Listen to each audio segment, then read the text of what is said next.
Le saviez-vous, vous pouvez désormais vous acheter votre Tesla en Bitcoin. Bonjour Michel Vol. Bonjour Jean-Philippe Denis. Michel Vol, coprésident de l'Institut de l'économie. Et vous venez de diriger, donc ouvrage collectif, dollars, euros, yuan, bitcoin, diem, crypto, tectonique des monnaies. Alors, il est temps de faire un point sur ce sujet majeur. Et c'est vrai, on peut s'acheter maintenant. Tesla a affiché sur son site web. Oui, bien sûr. Voilà, on peut payer en bitcoin. Alors, premier temps, comment l'informatisation a transformé le monde et la monnaie en particulier? D'abord, elle transforme tout, l'informatisation. Elle transforme les organisations, elle transforme les produits, elle transforme le commerce, elle transforme tout. Et donc, il est assez normal qu'elle se soit mise finalement à transformer la monnaie elle-même. Alors, bien sûr que le système bancaire, le système monétaire n'avait pas attendu les crypto-monnaies pour utiliser l'informatique. Seulement, comme toutes les grandes entreprises, les banques se sont informatisées à reculons. Leur système d'information présente d'évidents défauts, notamment de sécurité. Et il n'y a pas eu, en somme, de pensée systématique de la monnaie informatisée. Et voilà que, déclenché par la blockchain sur laquelle s'appuie le Bitcoin, et qui est l'innovation la plus importante, bien plus que le Bitcoin lui-même. Et vous êtes très attaché à dire le Bitcoin. Oui, je dis le Bitcoin parce que voilà. Et je vous faisais remarquer hors écran, hors antenne, peut-être par esprit franchouillard, que Noriel Rubini parle du shitcoin. Oui. Donc, autant dire qu'il y a des débats. Voilà.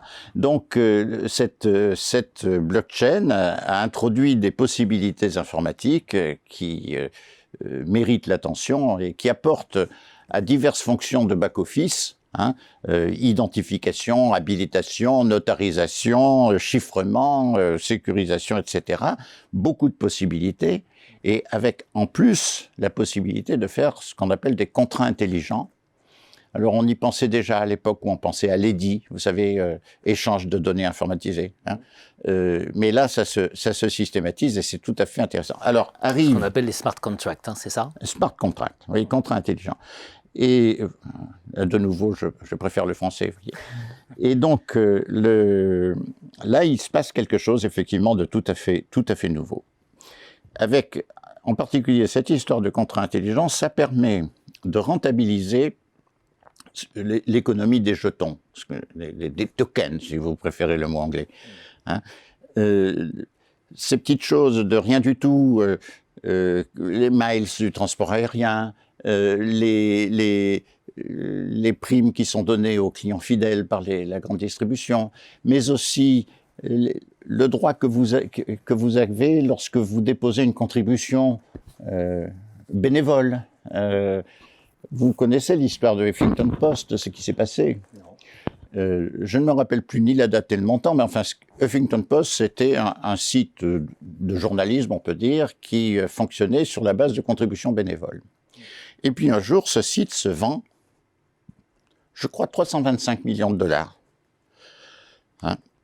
Et les gens qui avaient contribué bénévolement ont dit, mais c'est un peu fort quand même, c'est nous qui avons créé la valeur, et on touche rien. Ça a posé un problème. Et donc, s'est mis en place l'idée que, oui, eh bien voilà, quand vous apportez une contribution bénévole, vous rédigez un papier, ou bien vous donnez un avis, ou bien vous mettez un like comme ça, c'est une contribution bénévole, eh bien ça vous donne droit à quelque chose, un jeton, auquel n'est associée aucune valeur faciale, mais qui éventuellement, un jour, prendra une valeur, si jamais l'entreprise se vend, et que à ce moment-là, les droits que vous avez accumulés de façon virtuelle se concrétisent, eh bien vous en tirez un profit. Alors ça ressemble un peu à des stock options d'une certaine façon, si vous voulez. C'est un avaloir sur quelque chose de futur, on ne sait pas trop si ça se produira ou non, mais ça existe. Et du coup, à partir du moment où ce genre de choses existe, c'est-à-dire où l'entreprise à laquelle vous contribuez de façon bénévole vous donne des jetons, eh bien il se trouve qu'il y a un marché des jetons. Ils s'échangent entre eux, et même ils s'échangent contre des dollars.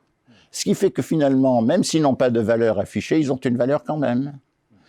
Et c'est une économie des petits montants, une économie des petites transactions, et qui aurait été absolument non rentable si ça avait été traité avec les procédures courantes de la banque.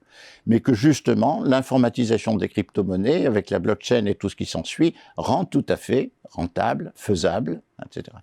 Et quand on évalue la valeur que ça peut représenter, on tombe sur des milliers de milliards, hein, au niveau mondial, bien sûr. Hein. Donc c'est quelque chose de tout à fait important qui est en train de naître avec les crypto-monnaies. C'est un des aspects que nous avons examiné dans ce livre. C'est un des aspects, il y en a d'autres. Et il y en a d'autres. On va les évoquer ensemble. Juste pour réagir, hein, quand Facebook a été introduit en bourse, il y a eu exactement le même débat que ce que vous venez d'indiquer autour du Huffington Post. Voilà. Exactement le même débat. Hein, voilà. Qui crée la valeur, finalement, voilà. dans ce type de réseau. Très bien. Merci Michel Vol.